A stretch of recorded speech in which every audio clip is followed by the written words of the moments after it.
start with the big picture, sort of what are your training goals for the next 2 to 5 years, or what do you want to accomplish? And then it's especially helpful at the very beginning of the academic year to say, okay, for this academic year, what of those goals can you accomplish, or how can you move forward on them? And then you can even zoom in forward, okay, for the upcoming quarter. So for the fall quarter, between September and December, what could you do?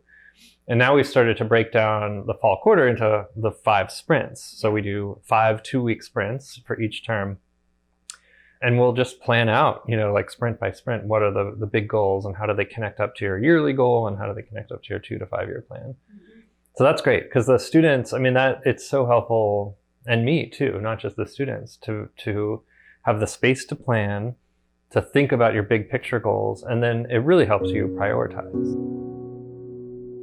I admit I was always doubtful. It's like, I can plan, but I never knew going into it what I was going to get out of it. And then I would leave feeling like there was a tangible plan that was reasonable. And so it was the dialogue that we had, really, like, you would challenge certain notions that I would have about what order things had to get done. And just hearing myself say things out loud, I would think like, maybe that's not true.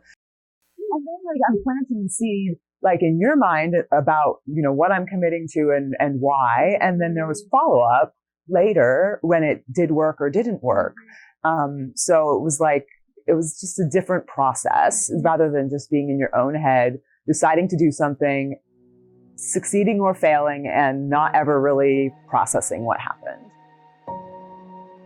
Mapping on to a big 2-year plan has been integral to being able for me to make any of the smaller Scrum stuff work. Otherwise, I think I would just be doing getting by week to week without a bigger, broader sense of what I was doing. I see how even if things don't necessarily go to plan as far as what you're able to accomplish, when it really helps to sort of bring to mind the constraints that you have. They're all there in pieces, I know them all, but I have not done the cognitive work of fitting them together and thinking about how that's going to impact each of the projects I'm working on. And so doing one of these long-term plans, physically putting them on paper and looking at, these 6 weeks are gone. You cannot do anything because one of your co-authors is gone. Yeah.